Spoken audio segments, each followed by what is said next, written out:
umaga sa ating lahat, mga kapatid ko kay Kristo, mula sa Sura, Morning Devotion. Tayo ay sa salita ng Panginoon sa umagang ito. Mga ilang minutong pagbubulay-bulay ng mga salita ng Panginoon upang papurihan at sambahin ating Panginoong Hesukristo. Sa bawat pagmulat natin ng ating mga mata sa bagong araw, isang paalala ang hatid ng Diyos sa atin na kahit anuman ang dumating na unos, siya ay ating matatag na sandigan sa mundo ng puno ng pagbabago, kaguluhan, at kawalang katiyakan. Napakahalang malaman kung saan tayo nakatayo. Ang The Solid Rock Morning Devotion, ito ay paalala na ang ating pananampalataya ay dapat nakatayo sa matibay na pundasyon, at iyon ay walang iba kundi si Hesukristo. Tulad ng sinabi sa Mateo 7, talatang 24 hanggang 25, na ang bawat nakikinig sa aking mga salita ay nagsasagawa ng isang taong matalino na nagtasimbolo ng sa katatagan at saka ng pag-ibig ng Diyos. Kapag ang ating buhay ay itinayo sa Kanya, hindi tayo madaling matinag, manatiling matatag ang ating pananampalataya sapagkat ang ating pundasyon, Kristo. Kaya sa ating morning devotion, mga kapatid, anyayahan natin ang presensya ng Diyos sa ating mga puso. Tayo ay magpasalamat sa Kanya na Siya ang ating matibay na bato, ang ating kanlungan, ang ating lakas at pag-asa sa bawat araw ng ating buhay. Ang ating pong pagninilayan ngayong umaga, mga kapatid, ay matatagpuan sa Bagong Tipan, sa Mateo, Kabanata 7, talatang 1 hanggang 5. Ito po ang sinasabi. Huwag kayong humatol nang kayo'y di hatulan, sapagkat hahatulan ng kayo ng Diyos ayon sa paghatol ninyo sa iba, at susukatin kayo ayon sa panukat na ginagamit ninyo sa iba. Bakit mo pinapansin ang puwing sa mata ng iyong kapatid, ngunit hindi mo pinapansin ang trusong nasa iyong mata? Paano mong masasabi sa iyong kapatid, halika, aalisin ko ang puwing mo? Kayong truso ang mapagkunwari. Alisin mo muna ang trusong nasa iyong mata, at sa gayon, makakakita kang mabuti at maalis mo ang puwing ng iyong kapatid. Pinagpala na po tayo sa pagkabasa at pagkarinig ng Kanyang mga salita. Saglit po tayong manalangin. Mapagmahal at makapangyarihang Diyos, lumalapit po kami sa iyo ng may kababaang loob at buong pagtitiwala.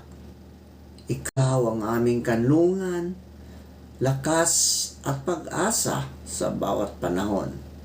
Sa iyo namin inahahabilin ang lahat ng aming mga dalangin. Aming inilapit sa iyo, O Diyos, ang aming mga kapatid na may mga karamdaman. O Diyos na dakilang manggagamot, ipadama mo ang iyong mapagpagaling na kamay. Hipuin mo ang mga katawan na nanghihina, ang mga pusong nababalisa, at ang mga isipang napapagod.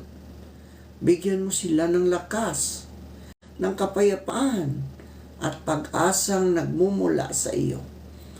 Palakasin mo rin ang loob ng kanilang mga mahal sa buhay at gawing daluyan ng iyong habag ang mga doktor at tagapag-alaga.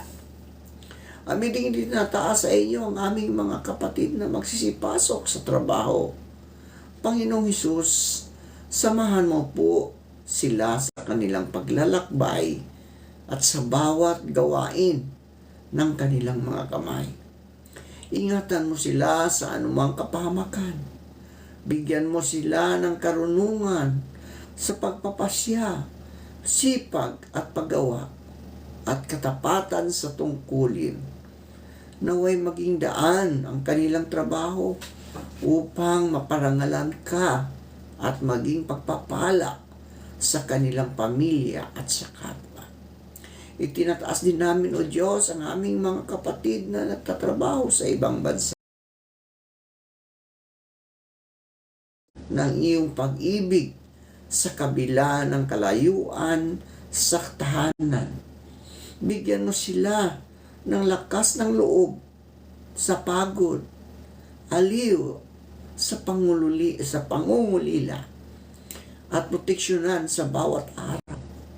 Ingatan mo ang kanilang mga pamilya na naiwan dito sa Pilipinas at panatilihin mo ang kanilang pananampalataya at pag-asa habang sila'y nagsasakripisyo para sa kinabukasan. Amin din itinataas sa inyo ang aming bansa, Panginoon. Aming idinadalangin ang Pilipinas.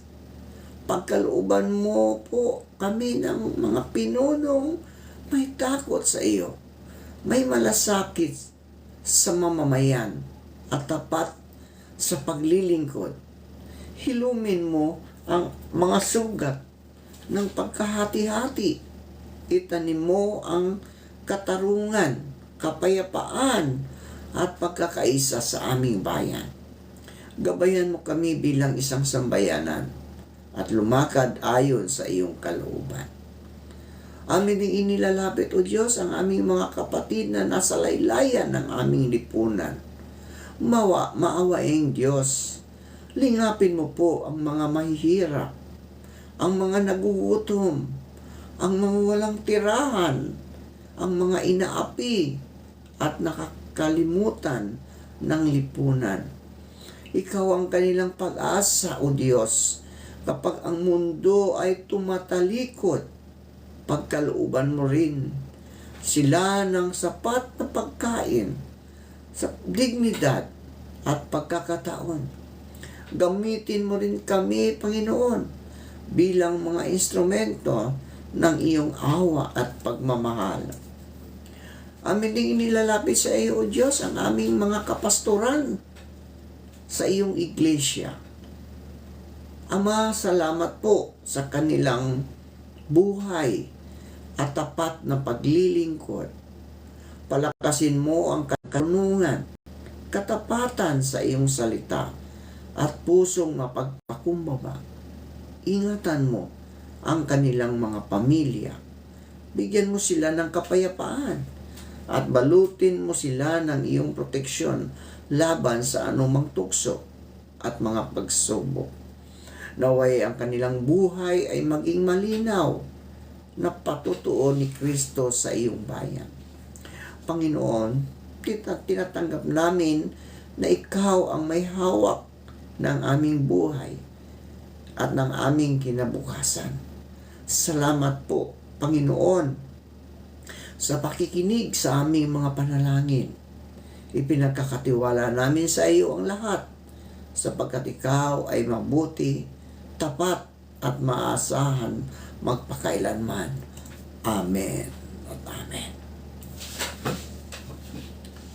Sinabi ni Jesus, huwag kayong humatol upang hindi kayo hatulan. Sa pahayag na ito, mga kapatid, hindi ipinagbabawal ni Jesus ang pagkilala sa tama at mali. Kung ang mapagmataas at mapanirang paghatol sa kapwa, ang kanyang babala ay tuwiran. Ang espiritu ng paghatol na ginagamit natin sa iba ay siya ring gagamitin sa atin. paghatol sa kapwa ay kadalasang nagmumula sa pusong mayabang o bulag sa sariling kahinaan. Madali nating makita ang pagkukulang ng iba. Ngunit hirap tayong kilalanin ang sarili nating kasalanan. Kaya ginamit ni Jesus ang matinding larawan, ang pagpuna sa puwing sa mata ng kapwa habang may truso sa sariling mata. Ipinapakita nito na ang sarili pagsisisi at pagbabago. Hindi rin sinabi ni Jesus, mga kapatid, na maging manhid o walang pakialam sa kasalanan. Sa halip, tinuturuan niya tayo ng tamang pagkakasunod-sunod. Alisin muna ang truso sa sarili bago tulungan ang kapwa. Ibig sabihin, mga kapatid, ang tunay na pagtutuwid ay nagsisimula sa kababaang loob at sariling pagsusuri. Kapag ang puso ay nilinis ng Diyos, saka lamang tayo nagiging karapat-dapat na tumulong, hindi upang ipahiya, kundi upang ituwid at ibalik sa tama. May kaibahan ang paghatol at pagmamalasakit. Ang paghatol ay naghahatid ng kahihiyan at paghihiwalay. Ang pagmamalasakit ay naglalayong magpapagaling at magpanumbalik. Ang una ay nakatuon sa pagkukulang. Ang ikalawa ay nakatuon sa pagbabago. Ang tanong, kapatid, ang taong humahatol ay naglalagay sa sarili sa trono ng Diyos. Samantalang ang taong nagmamahal ay kumikilala na Diyos lamang ang ganap na hukom. May bala rin sa pangakong kalakip ng sinabi ni Jesus, sa hatol na iyong hinahatol ay kayo rin ang hahatulan. So ang sukatan na ginagamit natin sa kapwa, mga kapatid, kung ito man ay mabigat, walang awa at walang pag-unawa, ay saling babalik sa atin.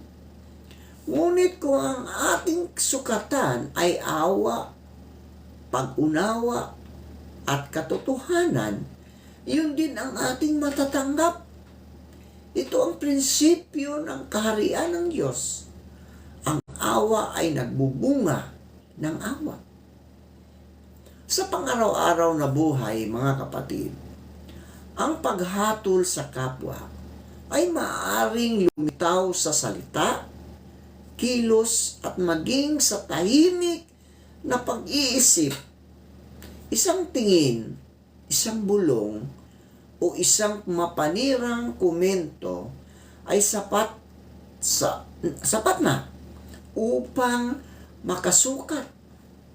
Kaya ang hamon ni Jesus, mga kapatid, ay bantayan hindi lamang ang ating mga sinasabi, kundi ang kalagayan ng ating puso. Ang pusong puspos ng biyaya ay hindi madaling humatol. Ang pusong nakaranas ng kapatawaran ay marunong ding magpatawad. Sa huli, mga kapatid, ang mensahe ng paghatol sa kapwa, siya na walang kasalanan ang hindi humatol upang ipahamak, kundi nagmahal upang magligtas. Tinatawag niya tayo na mamuhay hindi bilang mga hukom ng kapwa, kundi bilang mga daluyan ng kanyang liwanag, katotohanan at awa. Sapagkat kapag ang pag-ibig ang naghahari sa ating puso, ang paghatol ay napapalitan ng pag-unawa at ang paghihiwalay ay napapalitan ng pagkakasundo. Manalangin tayo. Aming mapagmahal na Diyos, maraming salamat po sa iyong walang hanggang pag-ibig at tapat na biyaya.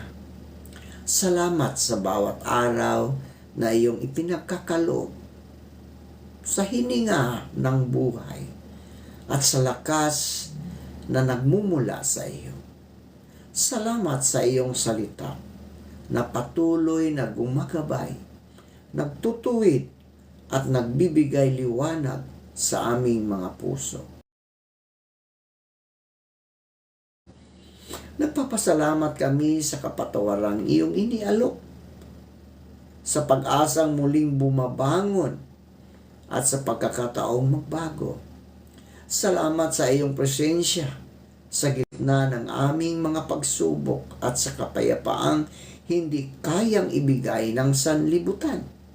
Salamat sa mga taong iyong ginagamit bilang daluyan ng iyong pag-ibig at pagpapala. O Diyos, tinatanggap namin ang lahat ng ito ng may pusong mapagpakumbaba. Naway ang aming buhay ay maging handog ng pasasalamat sa salita, sa gawa at sa pagsunod. Patuloy mo kaming akayin upang mamuhay ayon sa iyong kalooban at magpahayag ng iyong kabutihan sa aming kapwa. Ito ang aming panalangin na may pasasalamat. Naway pagpalain kayo ng Panginoon at ingatan sa lahat ng panahon. Naway sumainyo ang kanyang liwanag at patnubayan ang inyong mga hakbang. Naway puspusin ang inyong mga puso ng kanyang kapayapaan na higit sa anumang pangunawa. Naway lakasan kayo ng Diyos sa oras ng panghihina. Bigyan ng pag-asa sa oras ng pangamba at gawing daluyan ng kanyang pag-ibig at biyaya sa kapwa. Ang biyaya ng Panginoong Hesukristo, ang pag-ibig sa Diyos Ama at ang pakikisama ng Espiritu Santo ay sumainyo ngayon at magpakailanman. Amen at amen.